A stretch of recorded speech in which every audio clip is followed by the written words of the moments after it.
as Muhammad Ali. And his real greatness is to be seen in the fact that, in spite of this, he's become greater, stronger, and more humane.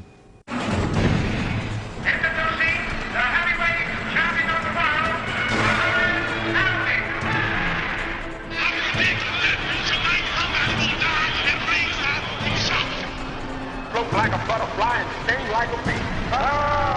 I must be the greatest. It is March of 1967. Muhammad Ali is the 25-year-old heavyweight champion of the world. Experts are beginning to compare him to the greatest boxers of all time, while others still question his ability and insist on calling him Cassius Clay. Then, the biggest issue of the era crosses paths with the biggest personality. Ali is drafted to serve in the U.S. Army, to fight in the Vietnam War. Ali files to be reclassified as a conscientious objector. As he puts it, "I ain't got no quarrel with them Viet Cong."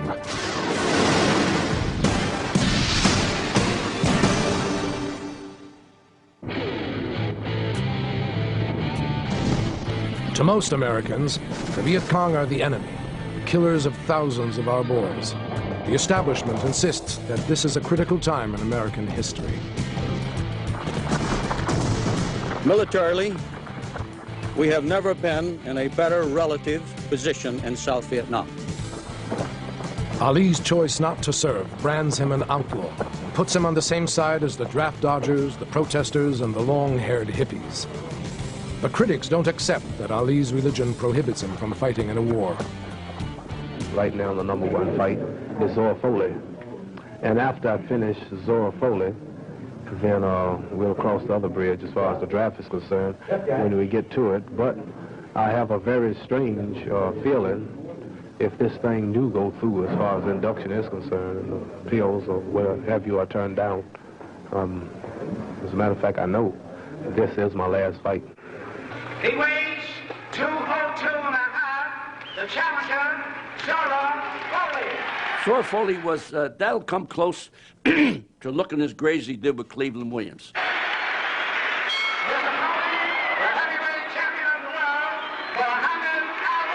The gladiators are wearing 8-ounce gloves. Muhammad Ali, the white trunks, Zora Foley, the challenger, in the dark trunks. They are brown. Foley is a patient fighter, a good counterpuncher, and he gets in a light right hand there. Ali, the champion, figures to circle the ring at great speed until he's ready to carry the attack to his opponent. See how well the challenger rolls back from those punches? And there's Foley down! 5, 6, 7, 8. Foley is up at 9.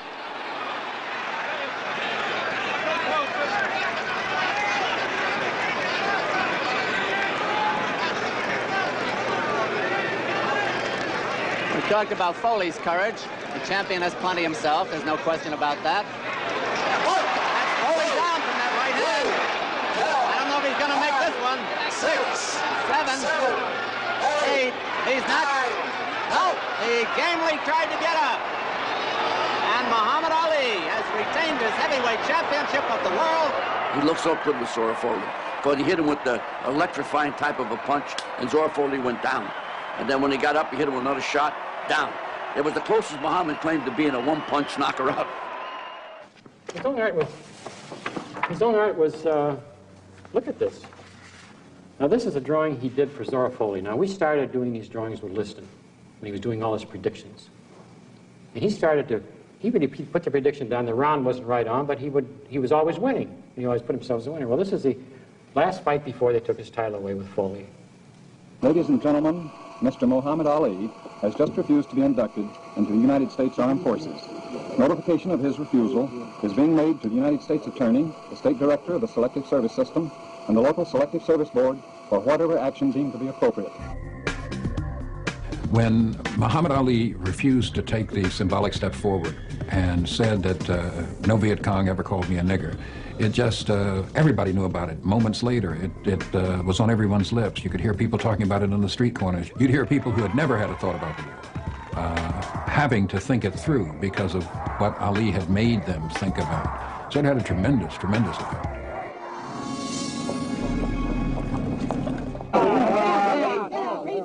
by a bevy. Come on! Sheriff, what happened? We're going to the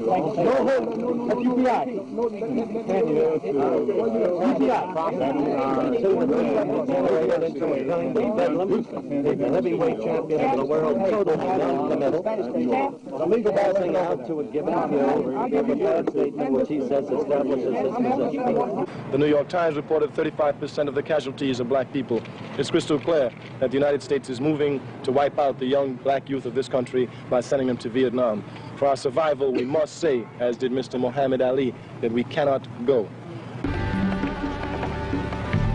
And so here when a person who has great glory, popular glory among black people and in the world, when he makes that statement, you know, a strong anti-imperialist statement, no, the war is wrong. I mean, it was as strong as Martin Luther King. And I say this morning that it is my hope every young man in this country who finds this war objectionable and abominable and unjust would file as a conscientious objector. And no matter what you think of Mr. Muhammad Ali's religion, you certainly have to admire his courage.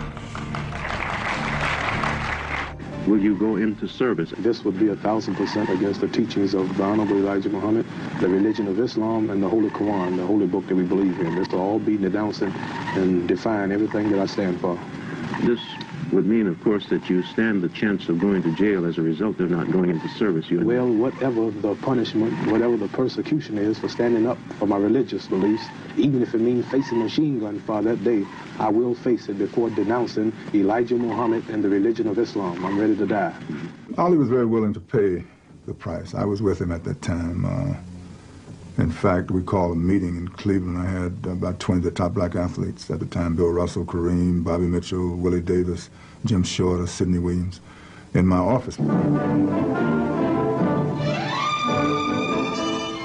top Negro athletes meet with Cassius Clay to discuss his anti-draft stand. They include Bill Russell, Lou Alcindor, and former pro footballer Jimmy Brown. Says Brown after the meeting, the champ is sincere in his religious beliefs. He believes in his religion, and his stand is based wholly on that. Clay's induction refusal cost him his title, and he faces a possible 5-year prison sentence. He claims exemption as a minister of the black Muslim faith. And we discussed with Ali his reasons for not wanting to go into the service, et cetera, et cetera. And his basic reason was that it was against his religion. And that came first. And that money or fame would never be as important as his belief. And that Allah would look out for him. And that was it. He said he'd stand up in front of a firing squad before he'd go and shoot those people. And he was very defiant about that. And it was something, it wasn't a show or anything to create any kind of attention or publicity. It was just something he actually felt. And I could understand that. I hadn't thought of it, but when he said what he said, why would I kill my brown brothers? I could agree with him wholeheartedly. That's right. And I'm an ex-Marine from 2 wars. My intention is to box to win a clean fight. But in war, the intention is to kill, kill, kill, kill, and continue killing innocent people. That's what produces in war. The sickness that was in white America could not stand to think that a sports hero that they were allowing to make big dollars would have the gumption to embrace something like the Nation of Islam. So to white America, it was tremendously controversial. They wanted revenge. They wanted to break him. They wanted to change him. They wanted to ostracize him. They wanted to do everything they could do to him. But this young man had the courage to stand up like no one else because he was risking not only his life, but everything else that he had.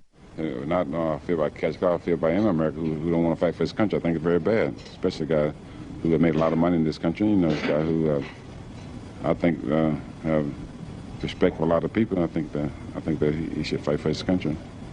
You were faced with the same problem in World War II. No, not quite. I don't know, waiting for them to send for me, and when they sent for me, I went. So and I wasn't the same problem. It's just that I was champion at the time that the World War started. World War II started, so when my time came up, I had to go. The draft board is making a big thing of this. As much as I think everybody should pull their tour, I think they are overemphasizing the need to bring Cassius Clay into the service if he professes to be a Muslim minister. Well, I think that he's hurting, I think, the morale of a lot of young Negro soldiers over in Vietnam.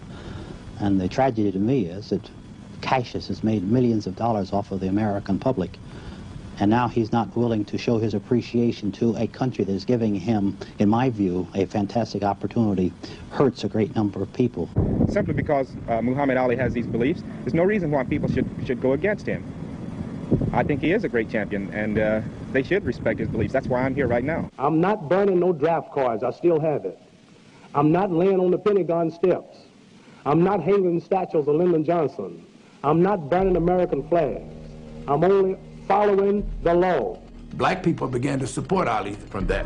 Black people began to look on him as a hero, standing up to the white man and the white power structure. To mainstream Americans, I think Ali probably appeared to be a greater threat than the more politicized people like Rap Brown and Stokely Carmichael, because Ali had the popularity. Ali could draw crowds in any circumstance. Ali is such a charming person that even his most vigorous opponents liked him and admired him and respected him. So I think people thought he was the more dangerous person. But while Ali's motives are clear, the United States government is not pleased with his position. J. Edgar Hoover, the director of the FBI, starts extensive surveillance of Ali's activities. We heard a lot of things afterwards. You know, Hoover had the FBI on him, this and that, the local cops here or there. Take Mr. Hoover's own background. He's born in Washington, D.C. He's raised in an old South environment. He's terribly offended by what he would consider to be uppity black people. They need to know their place. But during the war, so all those prejudices come together, and their ability to fantasize is absolutely astounding. I can see them imagining him as a Pied Piper, going on to military camps and saying, "All you black soldiers, follow me into the army of peace," you know. I said that I'm going to be a man. I'm going to fight it legally. If I lose it, I'm just going to jail.